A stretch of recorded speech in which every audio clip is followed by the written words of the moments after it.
Tengan ustedes muy buenas tardes. Estamos en un nuevo programa de La Cuarta Pared por AppTV, Cronistas Latinoamericanos. Esta semana se conmemoró los 203 años del nacimiento de Karl Marx. El marxismo es posiblemente una de las ideologías más malentendidas, más malinterpretadas y también más mal utilizadas. Hoy día vamos a hablar justamente de lo que viene a ser el marxismo en verdad.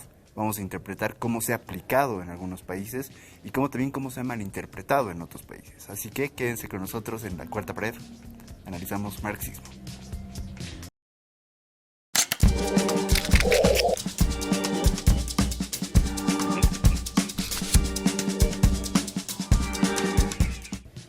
Para hablar de marxismo hemos invitado a Lucio González.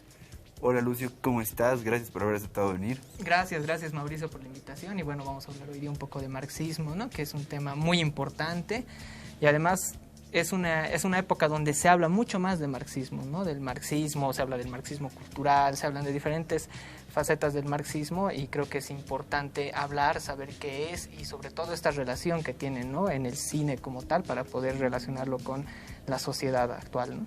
Así es, y justamente vamos a empezar con una película clásica, una película que incluso ha llegado a ser censurada en algunos países. Y que es posiblemente, y lo dije en varias ocasiones porque tuvimos la ocasión de presentar varias de sus películas, que es Charles Chaplin, en la película Tiempos Modernos. Vamos a ver el primer clip.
Sección 5, aumente velocidad a 4.1.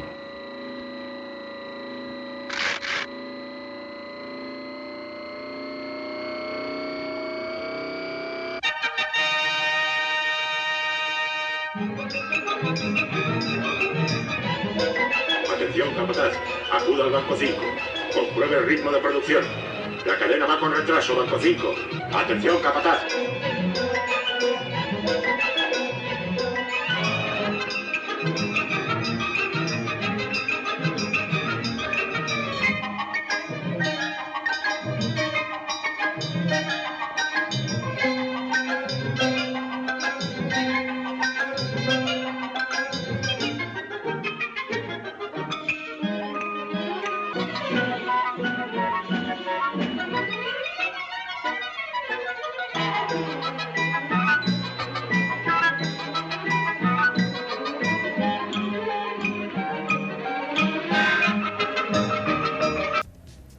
Acabamos de ver un clip de la maravillosa película dirigida y protagonizada por Charles Chaplin, Tiempos Modernos.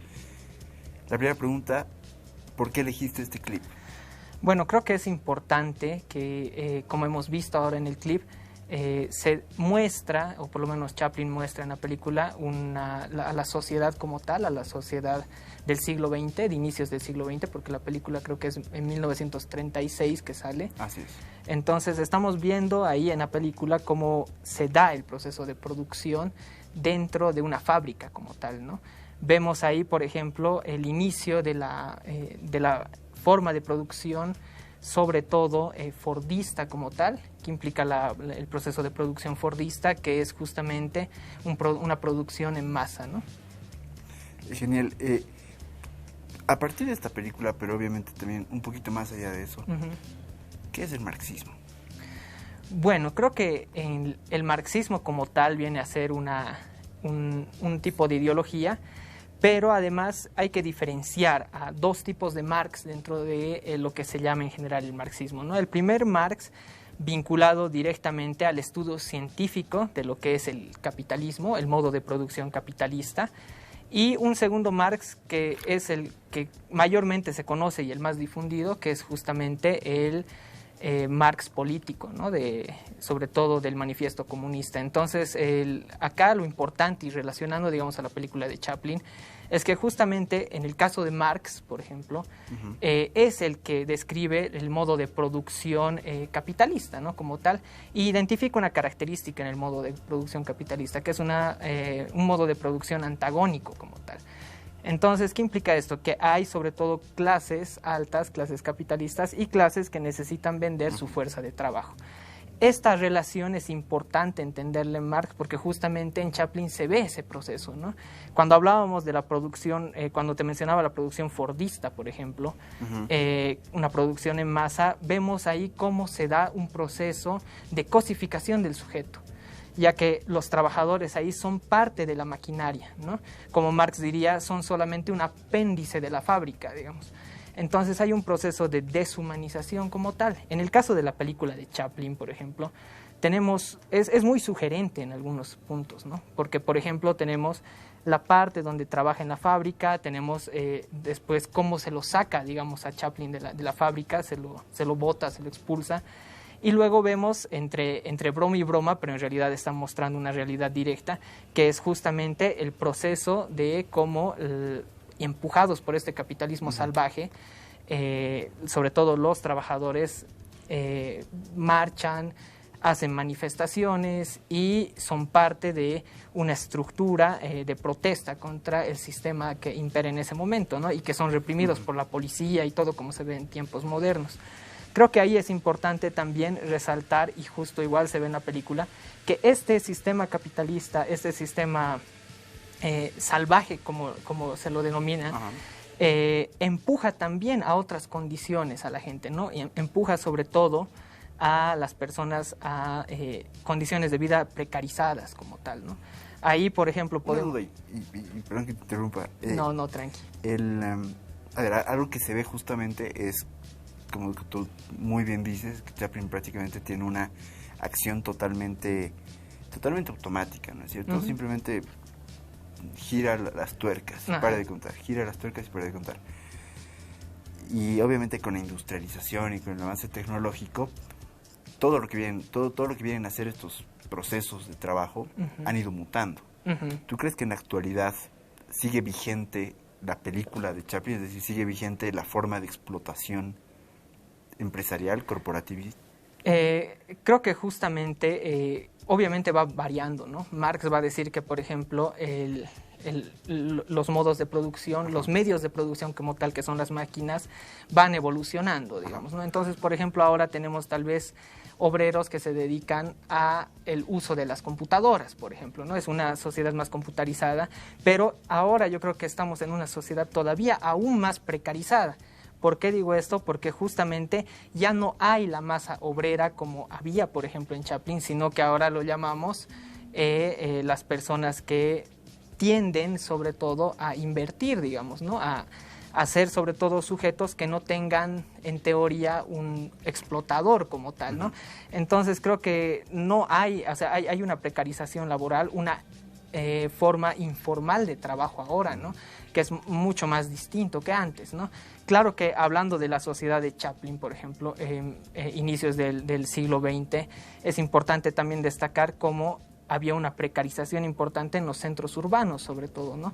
Porque justamente Marx habla y va a decir que ese tipo de sociedad, por ejemplo, está sobre todo centrada en el lado urbano como tal, ¿no? Claro, y la Inglaterra, ¿no? En la Inglaterra. Y él va a decir, sobre todo, que es justamente un proceso de desruralización que se da. Él dice que las ovejas se comen a los hombres, ¿no? Entonces, él va a mencionar que justamente para la producción capitalista se van a usar todas las tierras y toda la gente, como no va a tener otra salida en el área rural, va a dedicar a irse a las áreas urbanas por una oportunidad de trabajo, ¿no? Y ahí se va a dar todos estos procesos de explotación, ya además por sobre todo lo que él menciona, ¿no? El ejército industrial de reserva, que son sobre todo los desempleados, como se muestra en Chaplin, ¿no?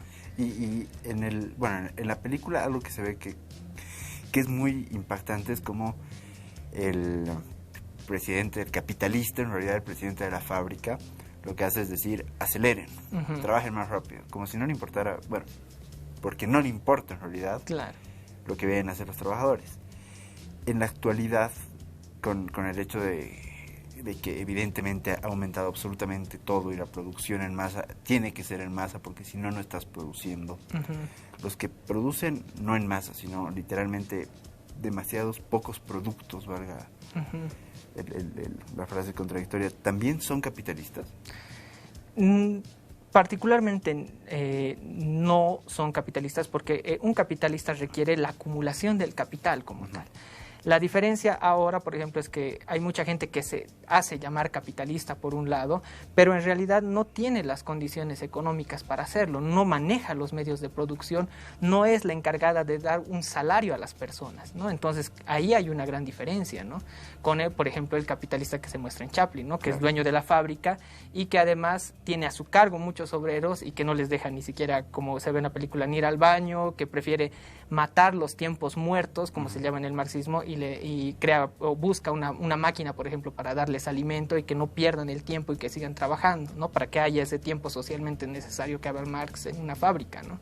Entonces creo que esa es una gran diferencia, ¿no? De que justamente es eso, ¿no? De que hay que entender que la burguesía, el capitalista como tal, es una persona que acumula dinero, que tiene a su cargo los medios de producción y al mismo tiempo tiene obreros de los cuales dependen de él, ¿no? En este caso.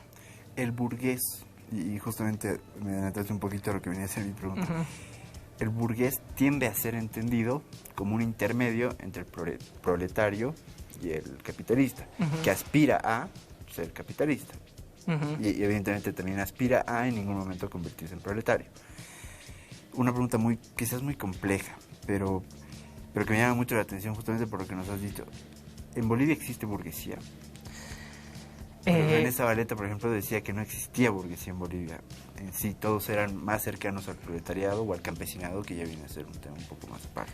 Bueno, acá podría citar yo, por ejemplo, a Jimena Soruco, en este caso, de hablar del tema de las burguesías y hablar de las burguesías incipientes de Bolivia, ¿no? De que realmente hay un problema acá. Acá muchas veces se culpa a las autoridades, al Estado como tal, de un retraso económico dentro del país. Pero en el fondo es también culpa de la burguesía como tal. ¿Por qué? Porque la burguesía en otros países, por ejemplo, también ha tenido un desarrollo importante, al igual que el Estado, al igual que otros espacios, digamos. La burguesía ha tenido un desarrollo importante, ha tenido a su cargo muchos trabajadores, ha desarrollado la producción de un país. Acá no producimos nada, ¿no? Entonces las burguesías también son mediocres acá, ¿no? Exacto, esa era en parte la posición de René Zabaleta, que incluso explicaba que la burguesía en sí no tiene por qué ser mala. Y algo que resaltaba René Zabaleta, que evidentemente no se lo puede acusar de ser antipatria, era que la burguesía de Chile había permitido que Chile crezca. Evidentemente esto mucho más allá de lo que viene a ser la dictadura y todo eso, y que en Bolivia faltaba esa burguesía. Ahora, bueno, vamos a pasar al siguiente clip, ya para ir avanzando un poco con el cronograma. Para esto vamos a ver la maravillosa serie de HBO, Chernobyl.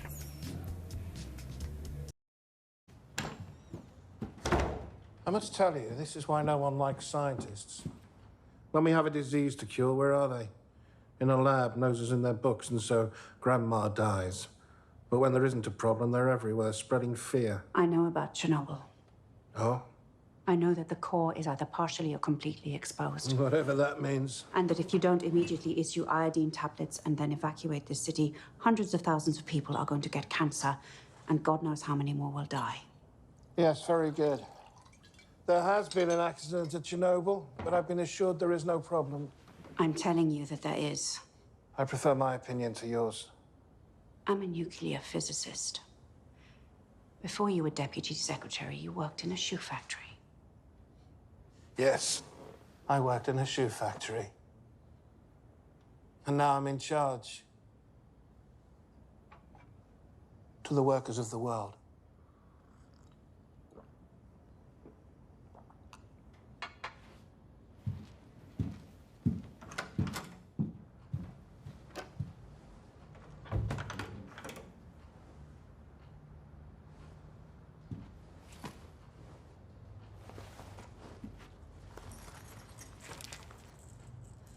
Stable iodine will keep your thyroid from absorbing radioactive iodine.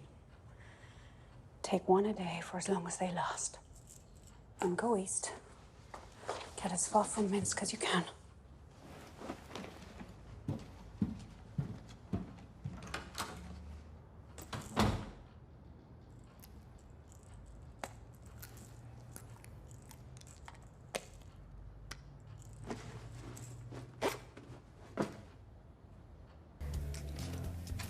Acabamos de ver una escena de, insisto, una excelente serie que es Chernobyl. Les recomendamos muchísimo que la vean, que es producida por HBO. En esta miniserie es muy curioso porque algo que se ve, hemos empezado hablando de las maldades del capitalismo y las bondades del marxismo, que evidentemente existen, ¿no? Que es básicamente, en verdad, no cosificar al hombre y entender cuál es el rol del proletario y en verdad entender que al final la fuerza de trabajo se transforma en esclavitud. Pero aquí vemos el otro lado, y evidentemente si no estás de acuerdo con lo que voy a decir, critícame, como siempre les digo, que es el lado malinterpretado del marxismo, que parte del socialismo gran Estado. ¿Qué pasa cuando el gran Estado se corrompe, como en el caso de la Unión Soviética? ¿Sigue siendo marxismo? ¿Sigue siendo un proceso que Marx lo hubiera considerado? Es que el problema es que Marx, además de dar algunas pautas mínimas, sobre todo en el 18 Brumario, en otros lados, no ha hecho y no ha realizado un texto en el cual diga cómo tiene que ser el Estado socialista, ¿no? Entonces acá viene la interpretación de Lenin. Lenin es el encargado de estructurar el Estado socialista y por eso cuando vemos en el caso de Chernobyl, de Goodbye Lenin, por ejemplo, son estados que aplican el marxismo-leninismo como tal, ¿no? Eso creo que es importante recalcar, que es ya una adaptación del marxismo, ¿no? Es una interpretación. Una interpretación como tal, pero no es el marxismo de Marx, digamos, ¿no? El marxismo científico, el marxismo que se analiza desde las mercancías, ¿no? Sino es otro tipo de marxismo, sobre todo ya con un vínculo estalinista como tal, ¿no? Y hay que recordar acá que es un proceso terrible el que se vive con Stalin, porque se trata de meter a esta polarización, digamos, entre lo que había Estados Unidos capitalista, la Unión Soviética comunista, y se trata de encasillar las verdades de las sociedades, de los hechos, de los objetos como tal, a una de estas polarizaciones, digamos, ¿no? Entonces, por eso hay tanta gente en los gulags, digamos, que van a ir a los gulags porque no comparten la visión con Stalin, ¿no? Y por ejemplo, es adelantándome un poco tal vez, en el caso de Chernobyl, cuando la científica va y se encuentra con la persona encargada de la planta, digamos, ahí hay un problema, ¿no? Porque el tipo dice, yo soy la persona que se representa a los obreros, digamos, más allá de que no esté capacitado para el puesto. Y este es un punto importante, porque, por ejemplo, si no me equivoco, en 1969 hay un texto de Henry Lefebvre, que en la introducción menciona justamente lógica formal y lógica dialéctica, se llama, que justamente se menciona que Stalin obliga a todos los intelectuales de ese tiempo a encontrar una matemática proletaria.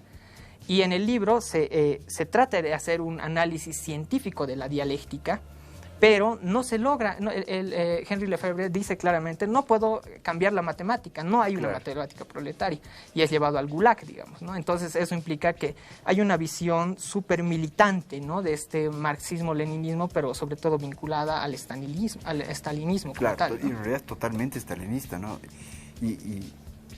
A ver, te voy a hacer dos preguntas, quizás la última será más divertida, pero a ver, justamente cuando Marx y y Engels en realidad redactan y explican lo que viene a ser el socialismo científico. Como tú bien dices, es prácticamente un texto muy economista, entendiendo además que la economía, si bien la matemática no se puede volver comunista, la economía sí, es decir, la economía es la matemática aplicada a partir de una ideología, que puede ser interpretada a partir de una ideología.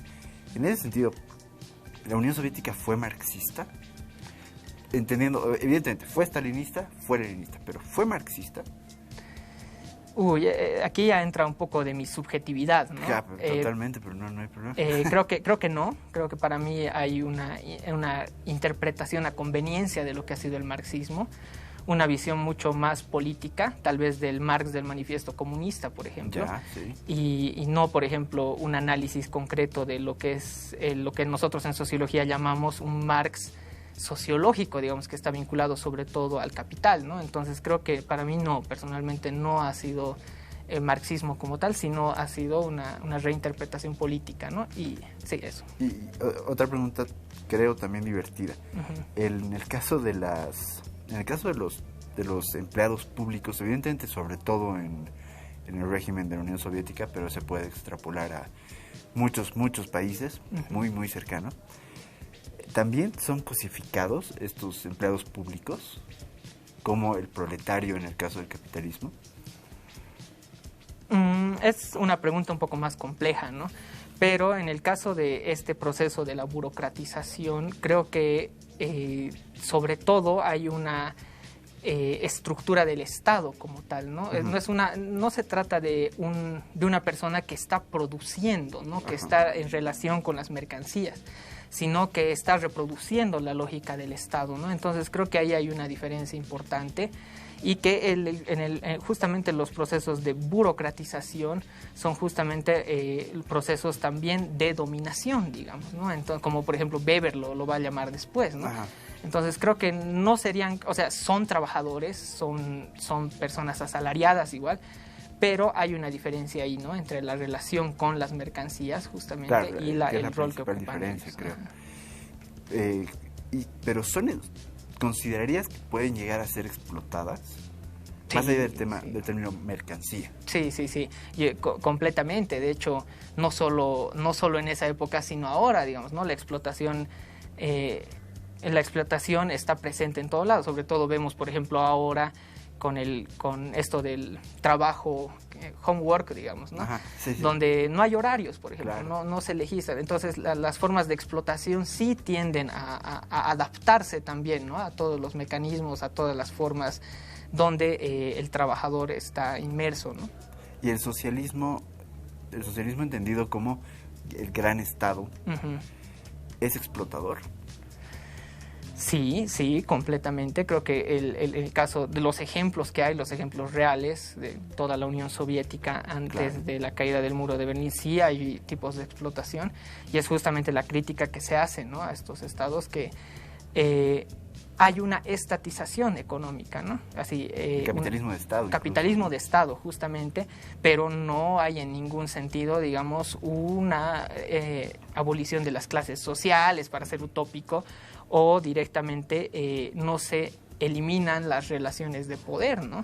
Justamente estas relaciones sociales de producción también. Entonces creo que ahí hay un problema, ¿no? de interpretación justamente de lo que ahora, por ejemplo, queremos llamar socialismo solamente por la producción estatal, ¿no?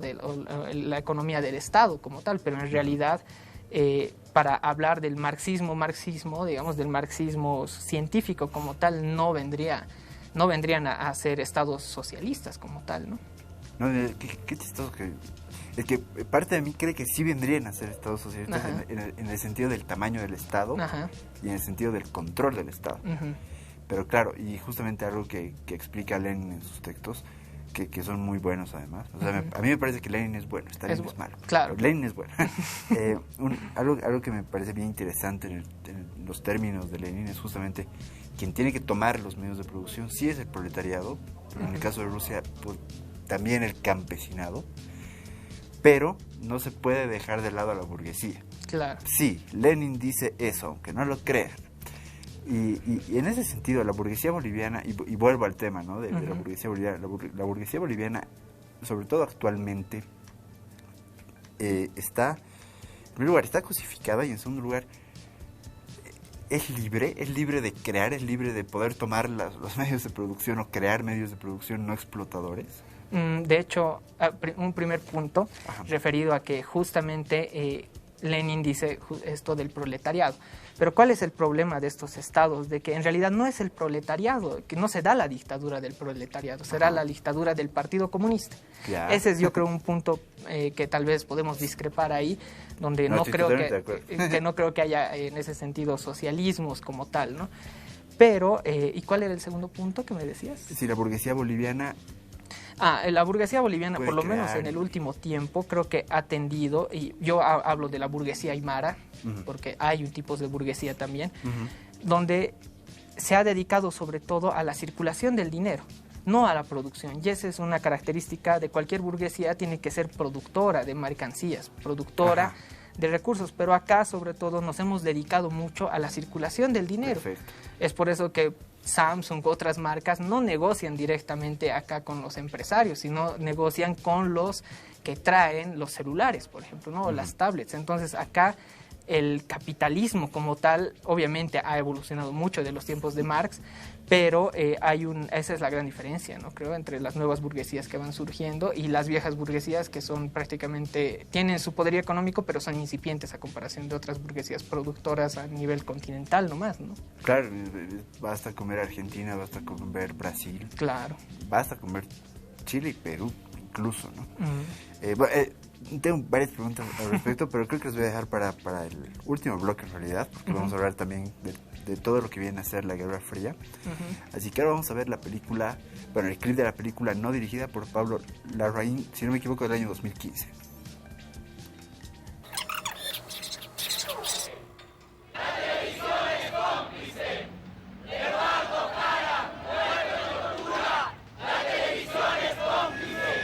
Los que han comparecido pasan de 50 personas, todas ellas torturadas en la CNI. Hay personas que pasan sesiones de tortura inacabables, que duran un día entero, continúan toda la noche, hasta las 3, 4 de la madrugada, hora en que tiran al hombre como un trasto inútil en un camastro en su celda y lo dejan descansar unas cuantas horas para volver otra vez. Sin odio, sin violencia, sin miedo. No más. Te llaman del Consejo Nacional de Televisión. Bueno, ahí ya se le hacemos un corte y pues saltamos a este mismo plano.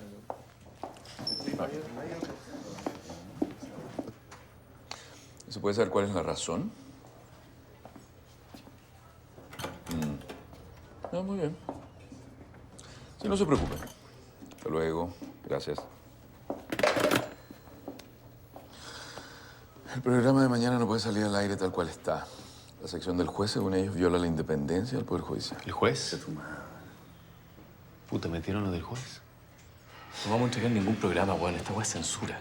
No, tenemos que salir al aire. No podemos dejar de salir. La gente se va a asustar. No, pero a ver, llamemos a una conferencia de prensa, weón. Denunciemos a esta weá. No Estoy hasta la madre de tu puta denuncia. Basta, hay que ser más creativos, carajo. Hay que darle la vuelta a esto.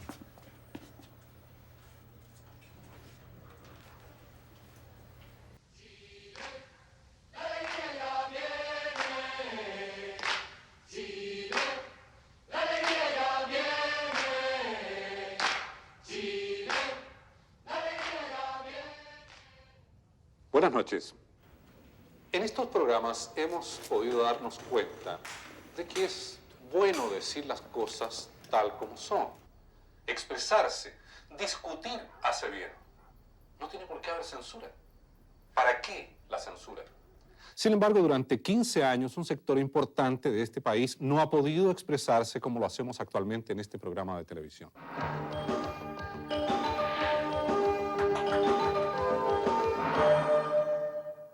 Un repudio inmediato y generalizado produjo la censura de que fue objeto el programa televisivo de la oposición. En la franja del no del pasado lunes se prohibió la aparición de un juez de la República quien aseguraba la participación de la CNI en más de 50 casos de tortura. Estuvo mal. ¿Por qué estuvo mal? Porque no dejaron que mostraran que es real lo que pasó. Una frustración enorme. Acabamos de ver un clip de la película no dirigida por Pablo Larraín y ganadora del Oscar a Mejor Película Extranjera. Hemos empezado, bueno, al menos he tratado de darle un poco de palo a lo que viene a ser el socialismo o la materialización del marxismo, del socialismo o el intento de marxismo. Pero ahora toca darle palo al capitalismo. A ver, la gran Estados Unidos libre, viva la Chile libre, pero que te censura. El capitalismo atenta contra la libertad. Sí, de hecho. Creo que es importante señalar que a pesar de que nos consideramos sujetos libres dentro del capitalismo, también están las condiciones de precarización completas, ¿no? Más ahora en el siglo XXI. Entonces creo que no hay una libertad plena de los sujetos como tal, ¿no? Dentro de este capitalismo, y más bien hay más bien ciertos determinismos, ¿no? Cómo se van dando. Entonces, por ejemplo, en el caso de Chile, luego de la dictadura de Pinochet, además que se le atribuya, digamos, por así decirlo, el éxito económico, el éxito social de Chile, hay un determinismo, por ejemplo, ¿no? Que es, por ejemplo, si naces en una clase baja, no accedes a la educación concreta y a la educación superior, digamos, ¿no? Entonces creo que ahí se limitan, ¿no? Es una limitante de las libertades para las sociedades. Claro, es un término de eres más libre si tienes más dinero, prácticamente. O sea, y obviamente lo estoy simplificando un poco, ¿no? Pero en cierto modo sí llega a ser eso, ¿no? Es una frase que dijo, y qué pena que lo cite, pero que dijo Pablo Iglesias en alguna ocasión, que era, tienes la libertad de comprarte el celular que quieras si tienes mucha plata. Y es totalmente cierto. ¿Qué hizo Estados Unidos con el marxismo? Sé que es una pregunta muy general, pero ¿cuál crees que fue el rol de Estados Unidos? Porque al final a Chile llegaron los Chicago Boys, no fue un tema de que Chile solita decidió hacer una dictadura y decidió ser ultracapitalista, no, más bien, y hay documentos oficiales de Estados Unidos que determinan que se involucraron en la dictadura. Entonces, ¿qué hizo Estados Unidos? No con Chile, sino con el marxismo. Bueno, creo que en el caso del marxismo como tal, para empezar se trata de totalizar al marxismo, ¿no? Justamente por la cultura dominante, que es una de las características del imperio norteamericano, digamos, sobre todo si hablamos de los 70, 80, 90, donde imperaba el poderío norteamericano. Creo que ahí radica el punto donde, por medio de sus aparatos, por medio del cine, por medio de otros espacios, se denomina al marxismo solamente como la experiencia soviética, ¿no? Entonces creo que ese es uno de los puntos primordiales que las teorías que vienen desde Estados Unidos, por lo menos en el caso de las teorías sociológicas, te van a incitar a decir que eso es el marxismo, a eso se limita el marxismo, ¿no? Súper. Una pregunta medio cortita. Todo lo que... A ver... No, me lo voy a guardar por un ratito más, la pregunta buenísima. Pero la pregunta cortita es... ¿En qué sentido ya es posible que hayan películas como No, que hayan películas que literalmente muestran cómo fueron en verdad las dictaduras militares? ¿Y por qué? ¿Por qué ahora sí se puede mostrar esto? Ya. Hay teorías que sobre todo basan su relación en torno a hechos generacionales, ¿no? Entonces creo que acá es importante el tema de la generación. ¿Por qué? Porque se trata de que las generaciones, como dice Jeffrey Alexander, Eyerman, por ejemplo, igual, estas generaciones tienden a recuperar la memoria de lo que ha pasado. Entonces creo que ahí por eso podemos ver tanta producción ahora progresista, por así decirlo, porque son justamente personas que no han vivido los hechos como tal, pero sí reconstruyen una memoria a partir ya sea de los diálogos con personas, de la historia, de los periódicos, de otras cosas. Entonces creo que ahí radica justamente el por qué hay una producción masiva de este tipo de películas que nos muestran la historia chilena, los atropellos de las dictaduras, por ejemplo, ¿no? Y que siempre se da, digamos, ¿no? Claro. Por ejemplo, en el caso de los negros en Estados Unidos, no son los negros que viven en Estados Unidos no son parte o víctimas de la esclavitud, digamos, ¿no? Pero son los intelectuales negros los que justamente recuperan esa memoria, ¿no? Esa memoria de la esclavitud. Entonces ahí se van generando esos procesos de recuerdo, de memoria, y que creo que ahora, por ejemplo, imperan y son vigentes dentro de la producción del cine, de las películas. Súper genial. Estamos hablando de marxismo con Lucio González. Una pregunta al respecto, y evidentemente me gustaría una respuesta muy subjetiva, más allá de tu ideología, etcétera. A mí me molesta muchísimo cómo se plantea, cómo se establece la típica frase de necesitamos un Pinochet, necesitamos que vuelva Banzer, necesitamos una dictadura. Porque, en primer lugar, porque es tonta, pero en segundo lugar, porque literalmente no contiene la realidad histórica e ignora por completo la realidad histórica. En ese sentido, ¿cuán importantes son estas películas, como no? En parte para lavar la imagen del marxismo, que yo creo que sí se merece ser un poquito lavada. Creo que es importante señalar, por ejemplo, en el caso de Chile, que es ahorita por la película Nola que estamos analizando, es importante señalar que a pesar de que Pinochet en este caso haya sido tan brutal y que a él se deba en este caso el desarrollo económico, hay un antecedente en Chile, ¿no? Y antecedente me refiero a que ha recibido la sociedad chilena por medio de sus artistas 2 premios Nobel, ¿no? Uno de Gabriela Mistral y otro de Neruda antes de la dictadura de Pinochet. Entonces esto implica que es una sociedad que realmente tiene un desarrollo importante, más allá de las dictaduras. Ahora que se le quiere atribuir y decir, no, necesitamos una dictadura, es completamente falso. La sociedad chilena ya era una sociedad importante y una sociedad desarrollada, por así decirlo, antes de la dictadura de Pinochet. Entonces creo que ahí se caerían estas ideas de decir necesitamos una dictadura por ordenarnos, cuando no es verdad, ¿no? Ahora, luego de Pinochet habría que preguntar cuántos premios Nobel tiene Chile después, ¿no? Y no hay premios Nobel en Chile, ¿no? Luego de la dictadura de Pinochet. No es básicamente una película que, más allá de aceptar, criticar a la izquierda, lo que hace es literalmente criticar a la derecha, criticar a la dictadura y mostrar lo terrible que fue la dictadura en Chile, que yo creo que fue la peor de Latinoamérica, sin ninguna duda. En ese aspecto, a Bolivia le hace falta películas, como no, que nos muestren cómo fueron las dictaduras desde el 64 de MNR hasta...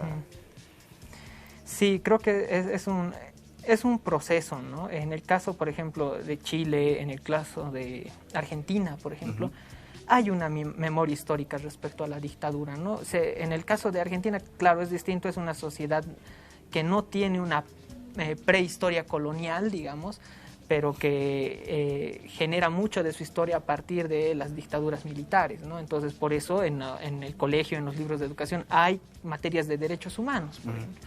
Creo que acá igual es necesario hablar de las dictaduras, darle la relevancia importante a las dictaduras, porque creo que en ese reduccionismo de decir esto es de izquierda, esto es de derecha, se ha dejado de un lado lo atroz que han sido las dictaduras militares en Bolivia, ¿no? Entonces, acá los productores también tendrían que mostrar, sobre todo yo por lo menos veo debería mostrar sobre todo la vida cotidiana, ¿no? De cómo se vivían estas cosas, ¿no? Y no tratar de folclorizarlo, darle aspectos estéticos más que un contenido, digamos, no mostrar todas las partes de Bolivia cuando en realidad en una escenografía, en un mismo lugar, puedes contar las historias completas de la dictadura, por ejemplo, ¿no? Entonces creo que no solo es culpa de los productores en este caso, sino de una cultura que tenemos que generar en torno a lo que vivimos hasta ahora, que es un proceso de impunidad a las dictaduras militares en Bolivia, ¿no? Estoy totalmente de acuerdo.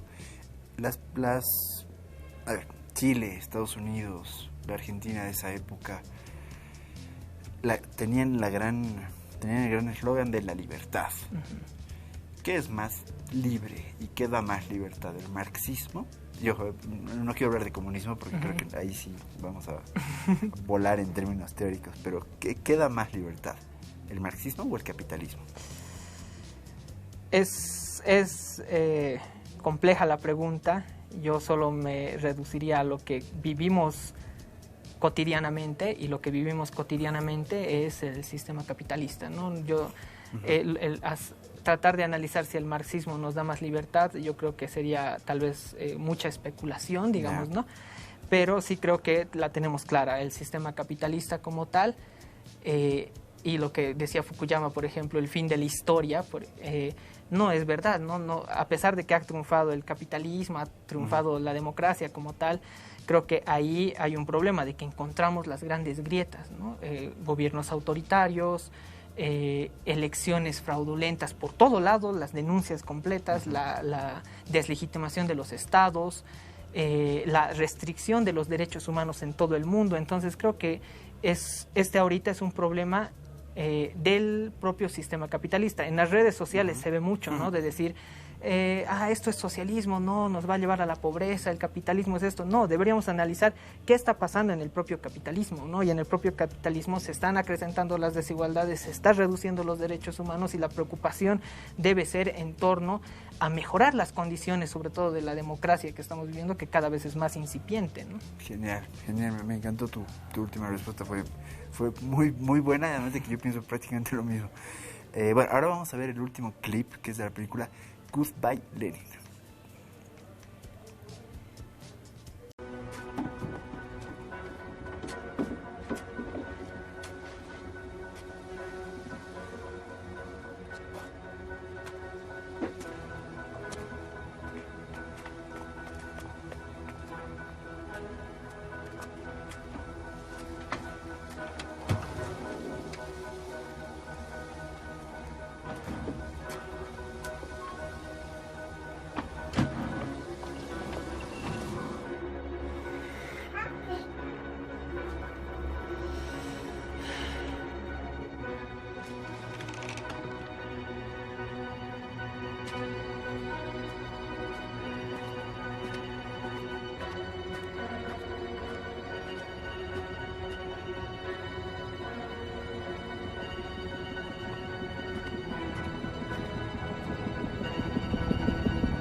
¿Mamá?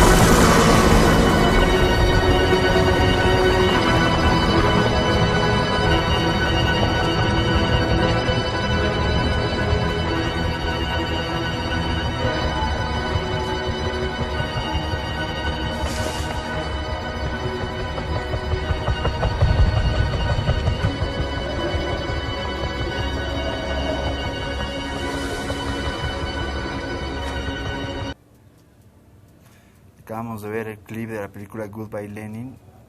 La misma pregunta que al principio, ¿por qué elegiste esta película? Bueno, creo que es importante porque en el caso de Chaplin, por ejemplo, veíamos la producción de la fábrica, veíamos sobre todo el desarrollo de las mercancías, el mismo análisis de Marx, el Marx científico, digamos.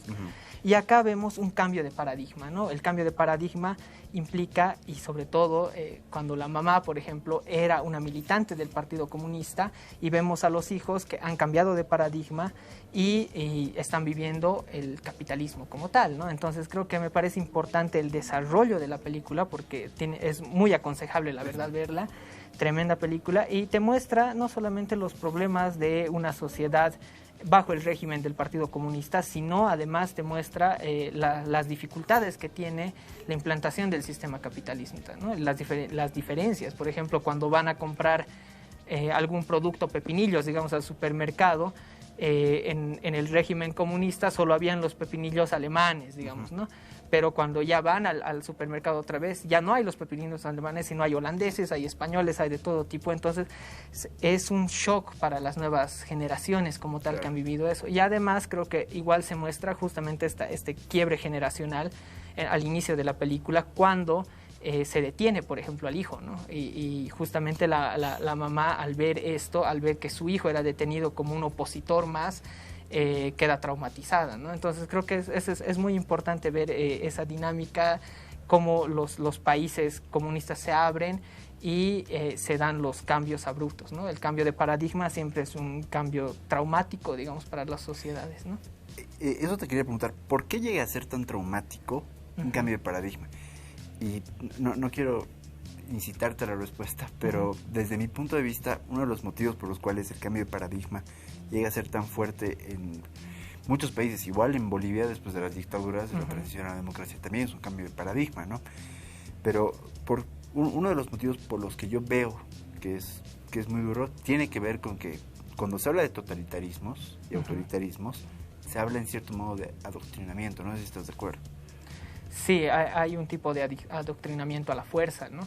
Pero creo que el hecho traumático de los cambios de paradigma es que, por ejemplo, haciendo una analogía con respecto a lo que decía Thomas Kuhn en esas estructuras de las revoluciones científicas, cuando habla de los paradigmas, es justamente que los paradigmas implican normas, implican leyes, implica un tipo de cultura también, ¿no? Entonces, el cambio de paradigma, y como se ve en la película, es completamente distinto, es una sociedad completamente distinta, ¿no? Otros tipos de libertades, otros tipos de restricciones también, ¿no? Entonces, por eso creo que, y justamente un punto importante es que estos cambios de paradigma se dan sobre todo en las nuevas generaciones. ¿Por qué?